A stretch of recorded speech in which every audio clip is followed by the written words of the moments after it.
ಹೀಗೆ ಹೇಳಿದ್ರು. ಭೀಷ್ಮಗೆ ಒಂದು ಸರಿ ನೋಡಿದೆ, ಎಂದ ನುಡಿಯಂ ಕೇಳಿ ಗಾಂಗೆಯನ್ನು ಸುರುವುದ, ಎಂದ ನುಡಿಯು ಕೇಳಿ ಗಾಂಗೆಯನ್ನು ಸುರುವುದ, ಸುಂದರಾಂಗಿ ನಿನ್ನ ಮನದ ಸಂಕಲ್ಪ ಎನಗೆಂದು ತಿಳಿದಿರಿ ತರೆದು, ಸುಂದರಾಗಿ ನಿನ್ನ ಮನದ ಸಂಕಲ್ಪ ಎನಗೆಂದು ತಿಳಿದಿರೆದರೆದು, ನಡೆದ ಗಾರಿಗೆಯ ಮುಂದಿನ ಮಾಡುವುದಿಲ್ಲ,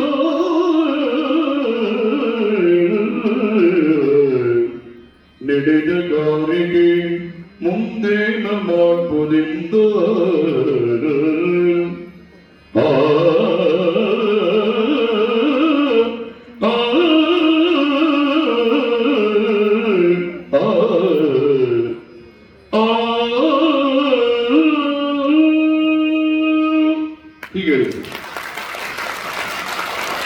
ಎಲ್ಲೋ ಜಗ್ಗಡೆ ಆಲಾಪನೆಗಳು ಎಷ್ಟು ಬೇಕೋ ಅಷ್ಟೇ, ಯಾರಿಗೂ ಹೊರೆಯಾದರೆ ಕೇಳುವವರಿಗೆ ಕರ್ಕಶ ಆಗದೆ, ಅದು ಇನ್ನೊಂದು ಸಾರಿ ಬರದೆ.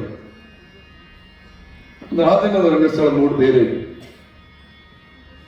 ಎಂದ ನುಡಿಯೋ ಸುಂದರಾಂಗಿಯ ನಿನ್ನ ಮನದ ಸಂಕಲ್ಪ ಎನಗೆಂದು ತಿಳಿದಿರೆ ತರೆದು, ನಡೆದ ಗಾರಿಗೆ ಮುಂದೆ ಮಾಡುವುದೆಂದ.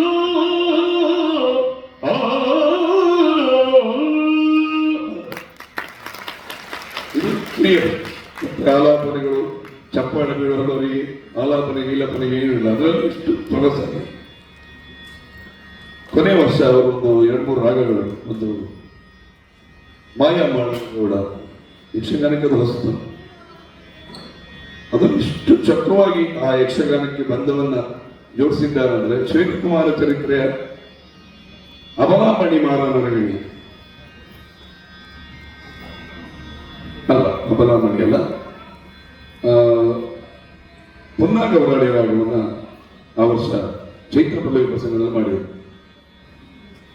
ಇದೇ ಶ್ವೇತಕುಮಾರ ಚರಿತ್ರೆಯಲ್ಲಿ ಅಬಲಾಮಣಿ ಮಾರನರಗಳಿಗೆ ಆ ಪದ್ಯವನ್ನ ಯಾರು ಅಷ್ಟು ಅಬ್ಸರ್ವ್ ಮಾಡ್ತಾ ಇಲ್ಲ ಇಲ್ಲಿ, ಅದನ್ನು ಚೈತ್ರ ಪಲ್ಲವಿಯಲ್ಲಿ ಹಾಕಿದರು. ಅಬಲಾಮಣಿ ಮಾರನರಗಿಣಿ ಯವನಮಗಿಯ ರಂದಯ ಓರ್ವದಿಯರು ಬಳಿದ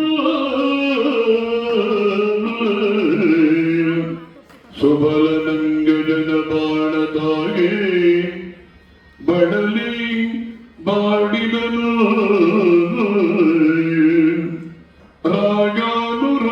ರಾಗಾನುರಾಗಿಣಿ ಮನಮೋಹಿನಿ, ರಾಗಾನುರಾಗಿಣಿ ಮನಮೋಹಿನಿ, ನೀಗಿದು ವಿರಾಯ ಮದಗಜಗಾಮಿನಿ, ನೀಗಿದು ವಿರಾಯ ಮದಗಜಗಾಮಿನಿ, ಮದ ಗಜಗಾಮಿನಿ. ಹೊಸ ಹೊಸ ಸೇರ್ಪಡೆ ಆದಾಗ ಸಾಲಿಗೆ ಬೇಡದಲ್ಲಿ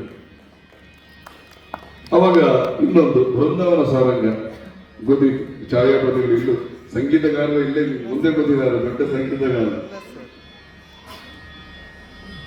ಪ್ರಣಯ ಕುಸುಮವು ಅರಳಿತು ಭ್ರಮರ ಮಧುರಣಿದೆ ಕಾದಿರುವುದು ಇಳಿದು ವನಿತೆ ಒಲಿದು ನಿನ್ನನು